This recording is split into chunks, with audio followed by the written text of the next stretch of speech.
functions.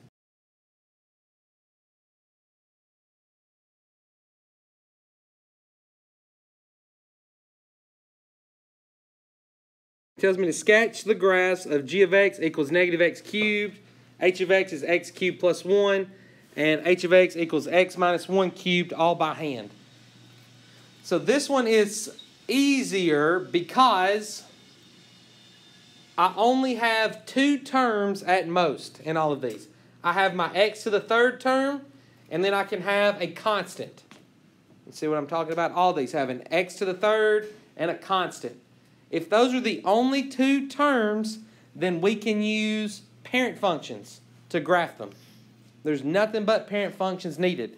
However, we're going to eventually look at something that's more difficult, like x to the 3rd minus 2x squared plus 5x minus 1.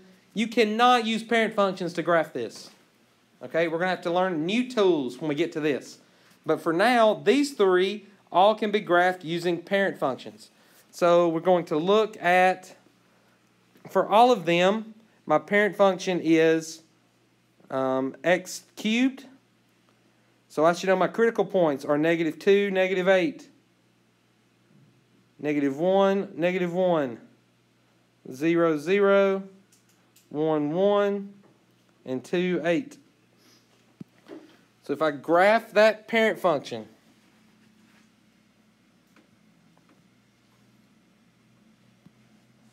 again, I know it's going to look like a snake.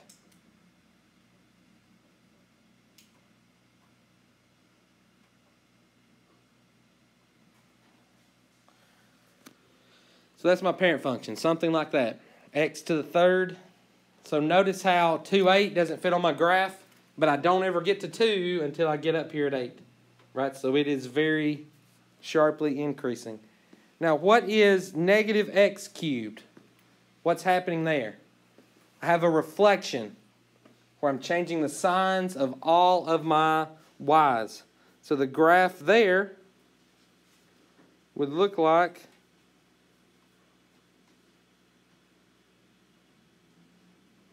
this. Okay, that is the reflection. All right, what's happening here with h of x? I'm shifting the graph up 1. So my critical points would all move up 1. And so there my graph would look like this. So it's very similar to the black one, except it has been shifted up 1. And then what about k of x? There I'm shifting the graph right 1. So from the black one, from the black graph, I'm going to shift right 1.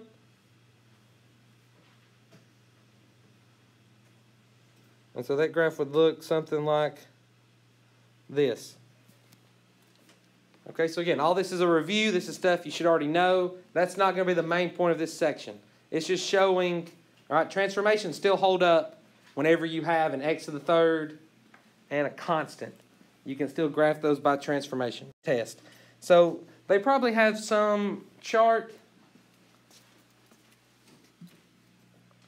Okay, that looks more confusing than it needs to be. Okay, so we've really got 4 possibilities.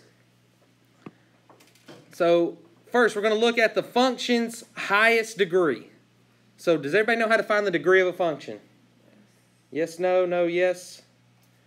Okay, all it is the highest exponent. So if we look back at the last example where I had x to the 3rd minus 5x squared plus 3x minus 1, the degree of this polynomial function is 3 because that's the highest exponent it has. Okay, if I had something that was x to the 27th minus x to the 15th plus 11, the degree of that polynomial function is 27 because that's the highest exponent that it has. So everything I'm going to be talking about here, we're going to be first looking at the degree. So the degree can be broken into 2 possibilities. It could be even or it could be odd. Okay, if my degree of the polynomial is even, then that means the end behavior agrees.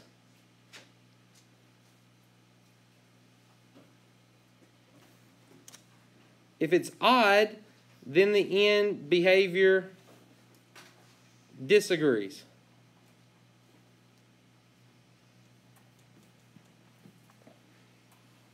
So again, this is all determined by the degree of my polynomial. So here's what I mean by end behavior agrees and end behavior disagrees. Okay, so there are two possibilities where the end behavior could agree. The graph could be up in both directions, or it could be down in both directions. So far, our only even function we have been graphing is x to the second. Think about an x to the second graph. It either opens up or it opens down. But at the end of the graphs, when we go on to forever, it's either going up or down. There is no other case. Now, for odd functions, the end behavior is going to disagree.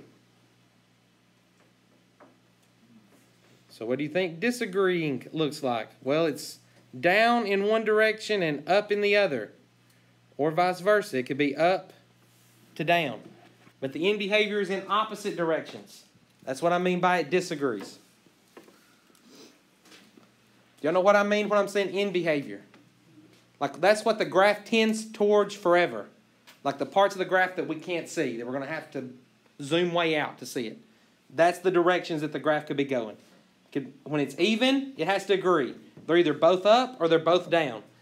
If it's odd, we disagree. One is up and one is down.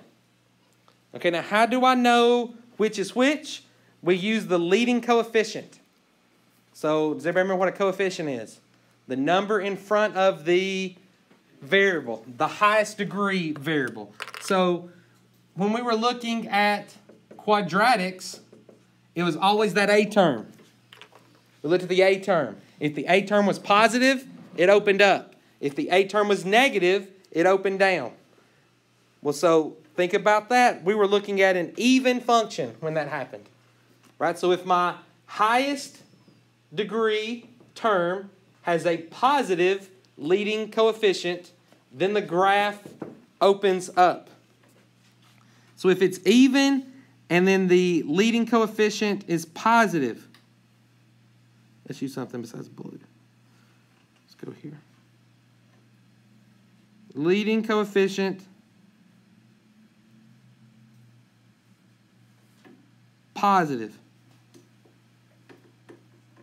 Then it's going to be up in both directions. If I have an even polynomial whose leading coefficient is negative, then it's going to be down in both directions.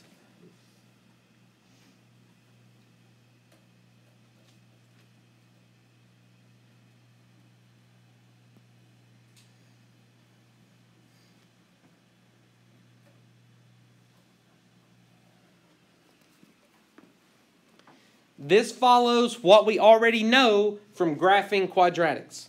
It fits the same general sense. If we had a positive number as the leading coefficient, it opened up. If we have a negative leading coefficient, it opens down. But again, that's only true when I have an even power, x to the second. When I have an odd power, like x to the third, which is the snake, right? Or x to the first, which is a line. X to the fifth is another snake graph. They're going to have opposite end behaviors. The end behavior is going to disagree. So here's the way I remember it. We read graphs from left to right. So when I read this graph from left to right, in general, my graph is going to be increasing, going from low numbers to high numbers. So this here is what happens when the leading coefficient is positive, where the graph is increasing from left to right.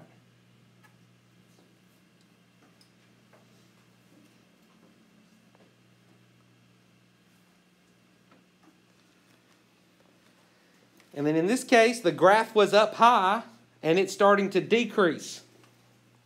This is going down from left to right. So in this case, my leading coefficient is negative.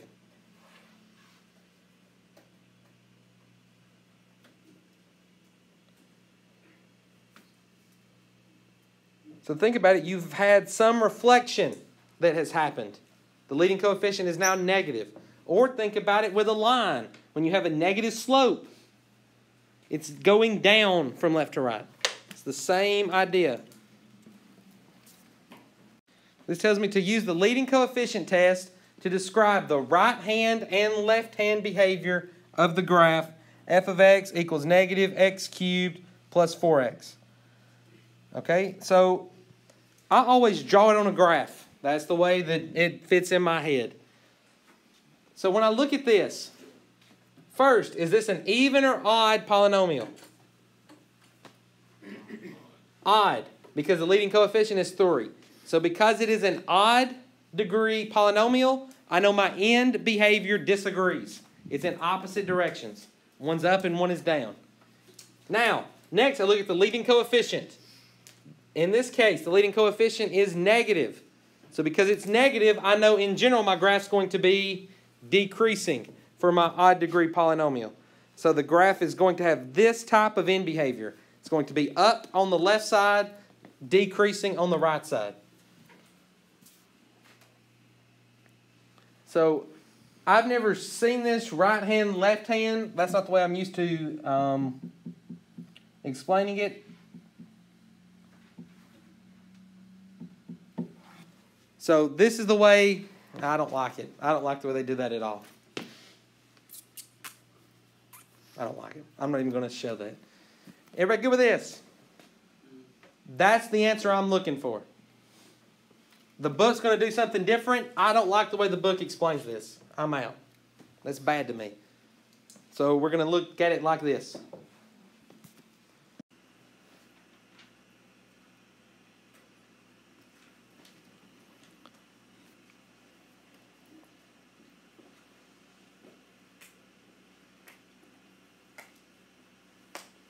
Are we ready? So the end behavior should look like this. Should be going from a low number to a high number. How did I know that? The degree is odd. That means that it's going to disagree.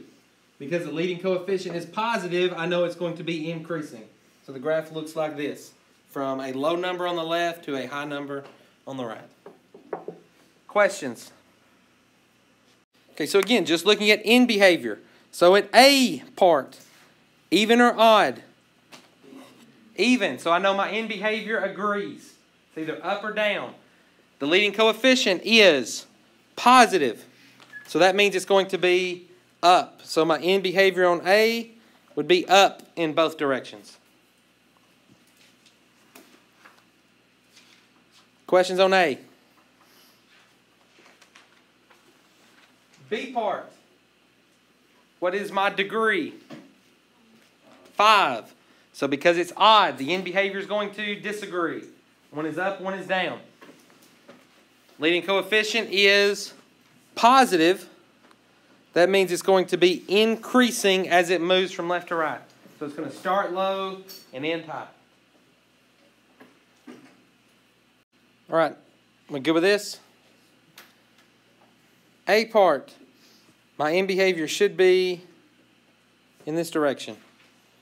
It's an x to the 4th, which means they agree. Leading coefficient is negative, so they are both facing downwards.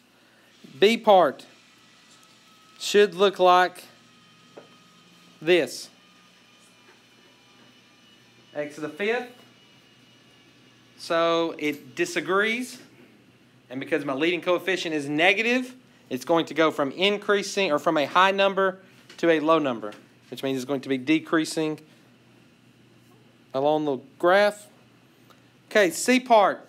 What's the degree? 5. So I know it has odd degree, so they're going to disagree. What is my leading coefficient? Negative 2 is the leading coefficient. It's the number in front of the highest degree polynomial. No matter where it's arranged in the graph, no matter where it's arranged in the polynomial, whatever's in front of the highest degree is my leading coefficient.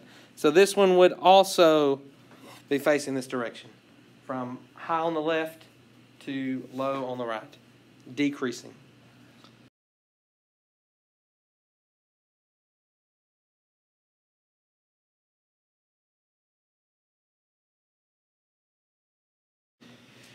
It says find all real zeros of f of x equals x cubed minus x squared minus 2x. So if I'm finding the zeros, I am finding the x-intercepts. What is the maximum number of x-intercepts I can find? 3. Max is the degree. So when I solve this, if I have more than 3 x-intercepts, wrong. I did something incorrectly. Okay, so where do we find x-intercepts? We plug in 0 for y. So now I have to come up with some way to simplify this. So what we're going to do is try to factor it. Because if I can factor it, then I can say things multiplied together give me 0. Then that means I know one of those things has to be 0. So how can I factor this? What's the first thing we always look for when we factor? Number 1. GCF. Is there a GCF? Is there a GCF here? Yes, they all share an x. Factor it. So now I've got x times x squared minus x minus 2.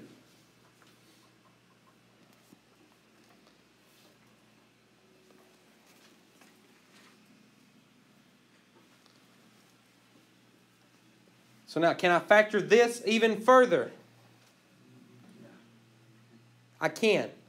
If you don't see it, what is this? This is a quadratic. So how could you find the zeros here? You could use the quadratic formula. You could plug this part into the quadratic formula if you're a big fan of that. But I'm going to keep factoring because to me that's easier than using that whole long formula. But it works as soon as you have a quadratic. Now, this will factor. So what multiplies to be negative 2, added or subtracted is negative 1. That's going to be negative 2 and positive 1. Do I need to do A times C for y'all to see it? Or can y'all do that in your head? A times C is 2. What multiplies to be 2, added or subtracted is negative 1. 1 and 2 can give me negative 1. So I need to rewrite this as x squared minus 2x plus 1x minus 2. So I've rewritten this as my two terms. I need the 2 to be negative because I need the whole thing to be negative 1 when I recombine them. Okay, then we group. So if I group these two together, my GCF is x, and I'm left with x minus 2. If I group these two together, my GCF is 1, and I'm left with x minus 2. So what I'm left with is x times x plus 1 times x minus 2. Again, my parentheses matched. And then what's in front of them? X plus 1. So for me, I can see this, and I know it factors to this. If you can go from here to here, you don't have to do these steps. But if you're not good at factoring and you need to do A times C, do it. If you're not good at factoring and you want to use the quadratic formula, do it. Okay? I'm not going to restrict you to one way. You just need to know how your math works to be able to do it. Okay? So now these three things multiply to be 0. So that means I know one of them has to be 0. Either x is 0, x plus 1 is 0, or x minus 2 is 0. So right here, these, what I'm underlining in red, are my factors. Those are the things I can multiply together to give me this equation. Those are the factors. Okay, this asks me for the zeros, which is just the x-intercepts. So I'm going to solve them. So we get x equals 0, x equals negative 1, and x equals positive 2. I found 3 x-intercepts. What was the maximum I could have? 3. So it still fits into what it needs to fit into.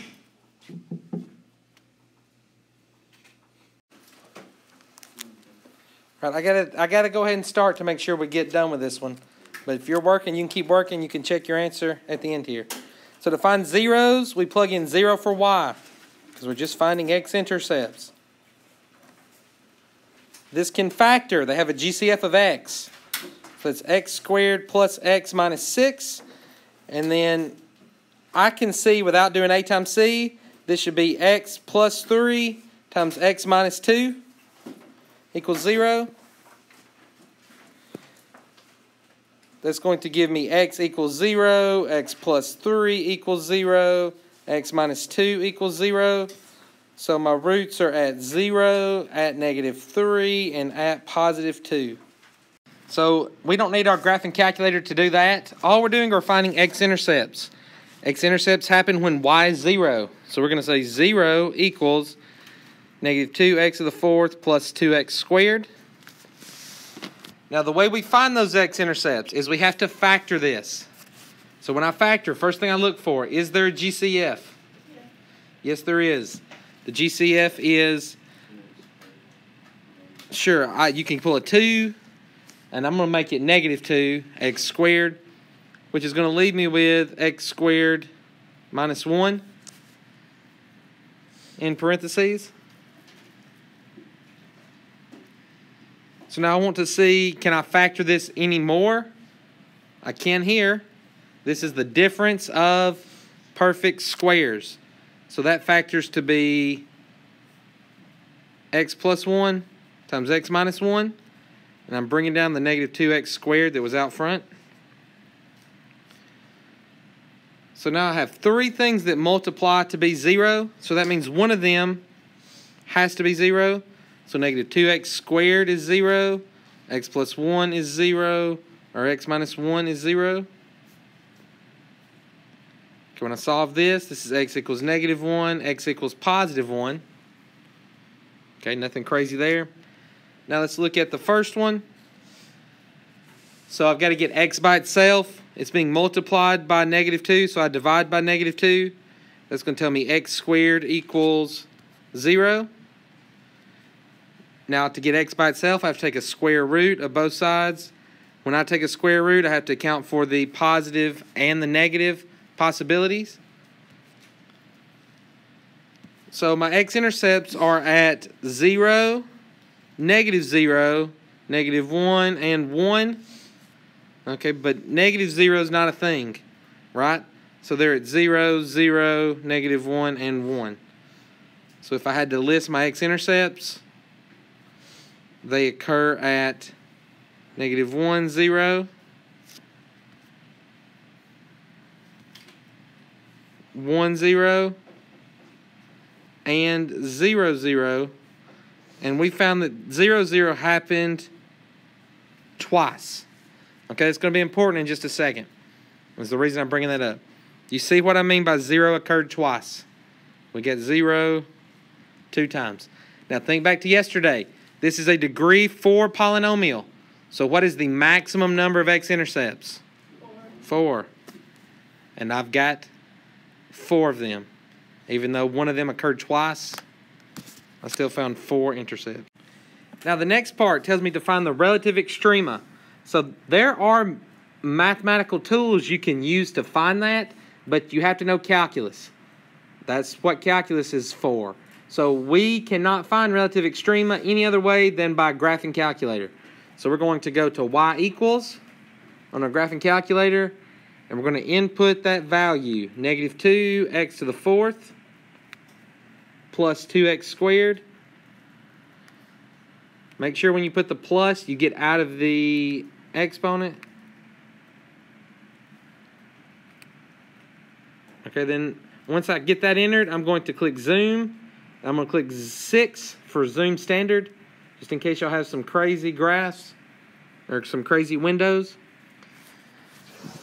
So when I graphed mine, I'm going to take a picture of what my graph looks like.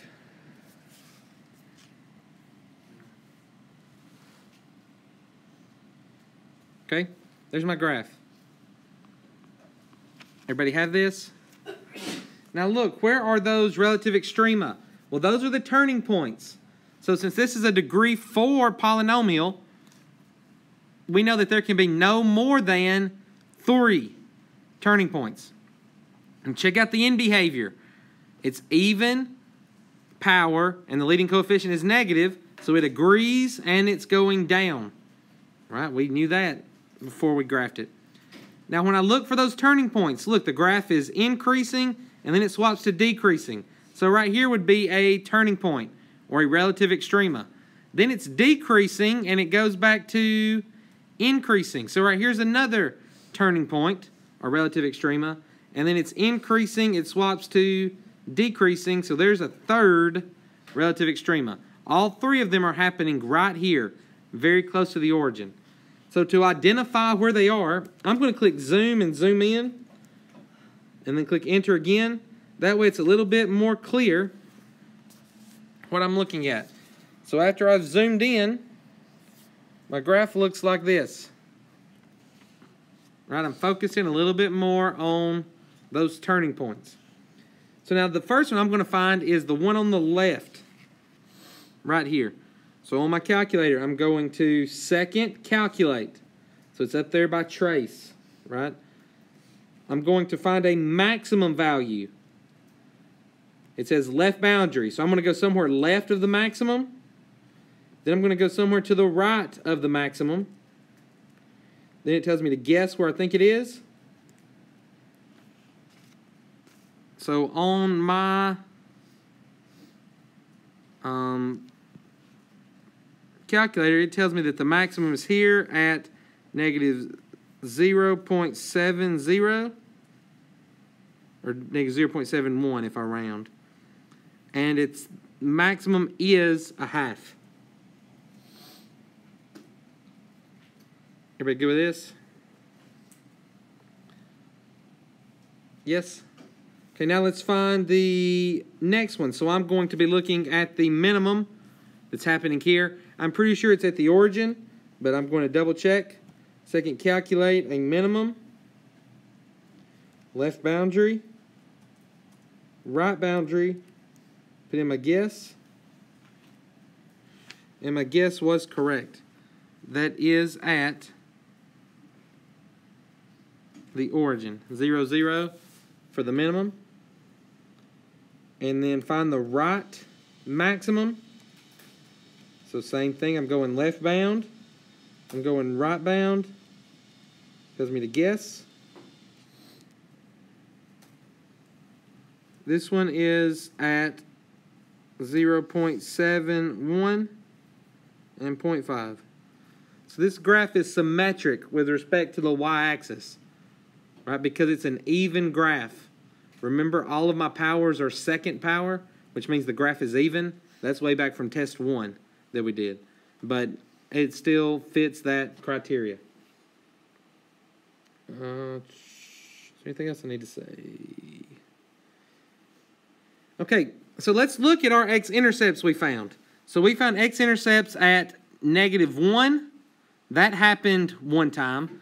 At 1, that happened one time. And at 0, and 0 happened twice. Right? Do we remember that discussion? Well, look at what happened at my x-intercept there. Like, what makes that x-intercept different than the other ones?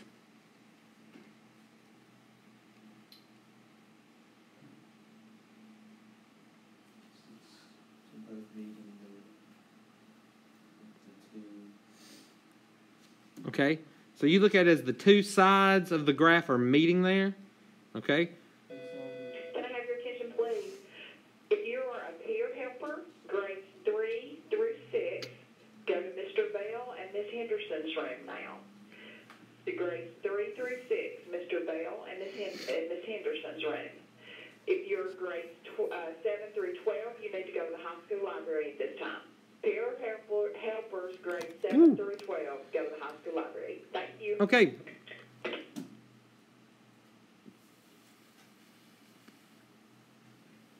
Anybody else see something different? I'm not discounting Joe's answer, but that's not what I'm looking for.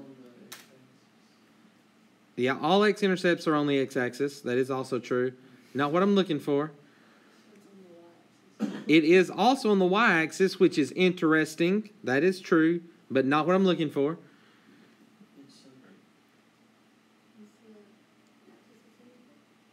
It is on the axis of symmetry. Again, interesting, but not what I'm looking for. That happened twice. It did happen twice. I want you to look at the 3 x-intercepts. Origin. Okay, yes, but what makes this x-intercept different than these 2 x-intercepts? Yes. Yes. That's what we were looking for. Look at these x-intercepts. The graph was beneath the x-axis and crossed over to above the x-axis. Here, the graph was above the x-axis, crossed over beneath the x-axis. But here on this x-intercept, the graph approached the x-axis, touched it, and then bounced back off. It did not cross. Does everybody see? That's what I was looking for that's different. That is because this x-intercept happened 2 times.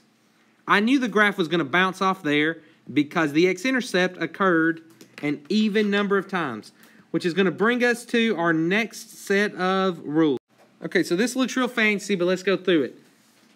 I have a factor, x minus a raised to the k power, and the factor is occurring k times. Okay, that's what that means. In this problem, we had x squared. So that means the factor was occurring 2 times. Then I have a repeated 0. And we call that the multiplicity, k. So how many times the x-intercept occurs? The word we use is multiplicity. So in the last problem, -1, the x-intercept of -1 had a multiplicity of 1. The x-intercept of +1 had a multiplicity of 1. The x-intercept of 0 had a multiplicity of 2 because it happened twice. So multiplicity is how many times the x-intercept occurs. If your multiplicity is an odd number, then the graph is going to cross the x-axis. It's going to continue through it. If your multiplicity is even, then the graph is only going to touch the x-axis. Does not cross it. Okay? So let's make a little chart here of what happens. So if my multiplicity is 1, like this, then the graph is just going to cross the x-axis for a multiplicity of 1. If my multiplicity is 2, 4, 6, 8, any even number, then my graph is going to approach the x-axis and bounce off like a parabola. Okay? It could either be above the x-axis or below the x-axis. But if I have an even number multiplicity, it's going to bounce off. Now, if I have a multiplicity of 3 or 5 or 7 or 9, basically any odd number besides 1, then the graph is going to snake through at that x-intercept. So it still crosses, but the way it crosses is as a snake. It's like Gary. All right, any questions?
Like the order that I list them?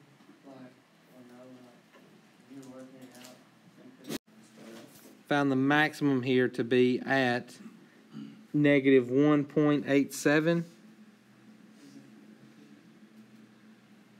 And it's at 6.06. There for the maximum. And then same thing to find the minimum. So yours may be a decimal point or 2 off, like at the very end, because it depends on your window sometimes about what it rounds the maximum minimum to be. 0.54 is where the minimum occurs at, and it is negative 0.88.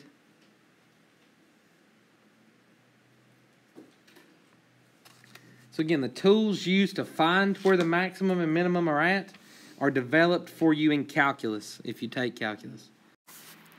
There is no GCF. We have no way to factor 5 terms. We're going to learn how to do this next section, but for this one, my X-intercepts are so ugly, I couldn't even find them with the tools we're going to learn next section. So the only way to find the X-intercepts here is to use our graphing calculator. So we're going to put in that equation. X to the 5th minus 3x cubed minus x squared minus 4x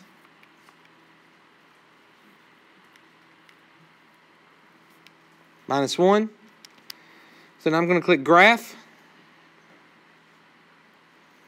Okay, so when I graph it, again, I already expected that end behavior. That's nothing new. I know that I can't have more than 5 X-intercepts, and it appears I only have 3 of them here, right? And the end behavior is in opposite directions because it's a 5th degree. Leading coefficient is positive, so that means it should go from a low number to a high number. So again, it fits all the things that we're looking for. Now to find the X-intercepts, I'm going to click second, trace. Again, I'm going back there to the calculate button. You can see you have 0. It's number 2. Does everybody see 0? Click in 0. And so then you got to do the same thing. You're going to find the left boundary of an X-intercept. So I'm going all the way to the far left X-intercept right here. I'm going to put in a point that's to the left of that X-intercept. Then I'm going to put in a point that's on the right of the X-intercept. So somewhere in here. Then it tells me to guess. So get as close as you can to it. Click enter. Once I did that, it told me that the 0 was at negative 1.86. 0. Everybody get that? Nope. That is the X-intercept. Right here. So if you weren't paying attention, pay attention on the next one. Make sure we're listening. Okay, so there's another X-intercept that happens right here. So to find it, I'm going to click second, calculate. I'm going to click 0. Then I'm going to pick a point that's to the left of that X-intercept. So I'm going to pick somewhere up in here. Then I'm going to pick a point that's to the right of my X-intercept. Somewhere right down here. Then it tells me to guess where it's at. I put in my guess. Then it tells me the X-intercept is at negative 0.250.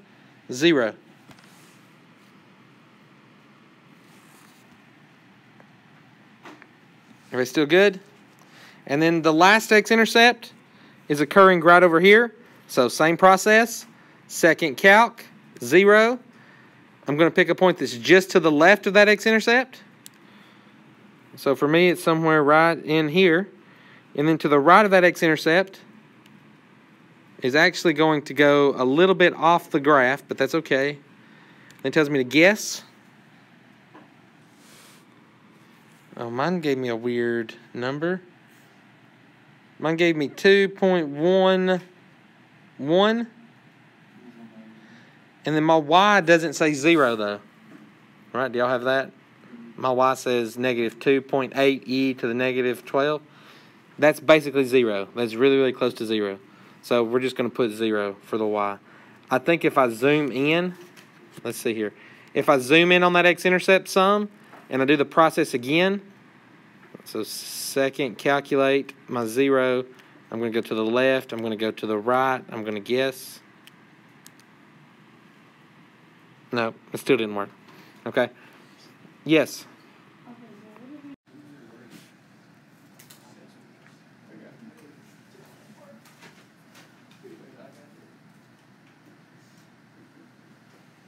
Okay, so it tells me to find a polynomial function that has zeros at negative 1/2, 3, and 3. There are many different correct solutions. But unless you're just a real go-getter, everybody's going to have the same solution.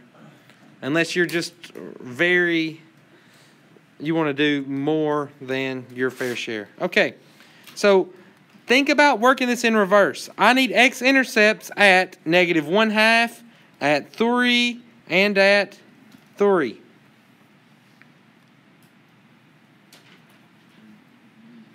Okay, so let's go back and write them as their factors.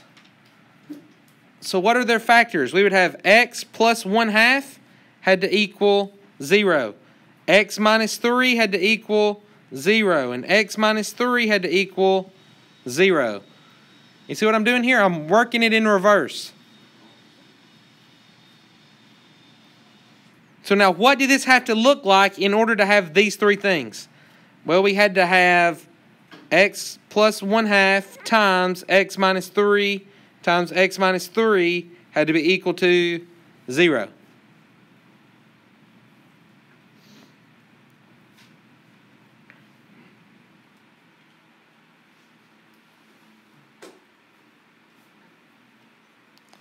Now, this is the process you're going to go through.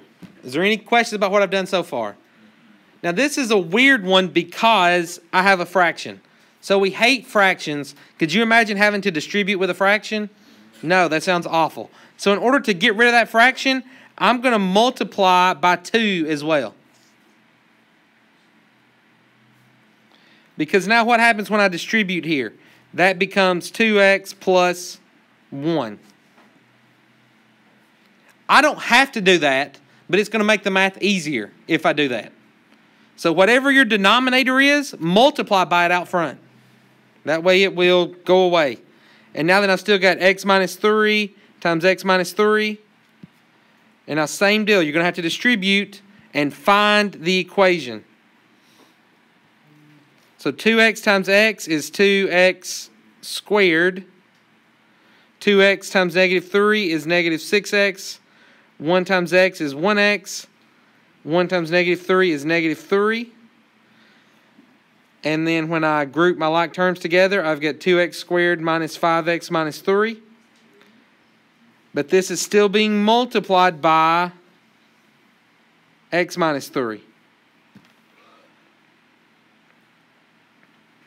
Right, that I have not distributed to yet. Everybody still with me? I know I'm going kind of fast. I'm trying to make sure we get done with this.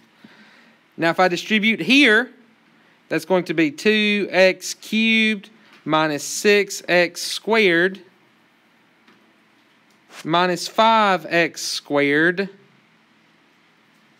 plus 15x minus 3x plus 9.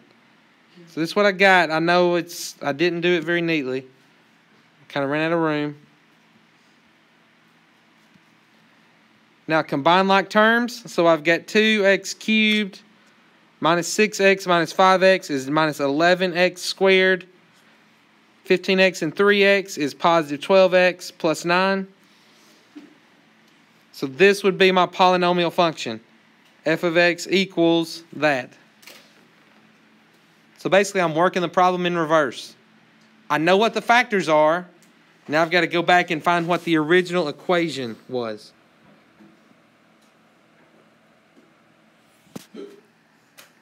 So why do they say that there's multiple answers? Well, because you could create more X-intercepts. It doesn't just limit you to these three. You could create a fourth one and a fifth one and a sixth one. But that just leaves more work for you to distribute. As I said, you're a real go-getter if you do that. Nobody's going to do that. You're going to put the minimum that you're required to do. So that would be your sample answer. Okay, so I'm going to go ahead and start working this one. You should have been multiplying x plus 2 times x plus 1 times x minus 1 times x minus 2. So that's going to be x squared plus 3x plus 2. This one's going to give me x squared minus 3x plus 2. And then I'm going to distribute. That's going to be x to the 4th minus 3x cubed plus 2x squared plus 3x cubed minus 9x squared plus 6x plus 2x squared minus 6x plus 4. Like terms, x to the 4th, 3x cubed those are gone. 2x squared. 2x squared is 4x squared. Minus 9x squared is minus 5x squared. 6x minus 6x, that's gone. Plus 4.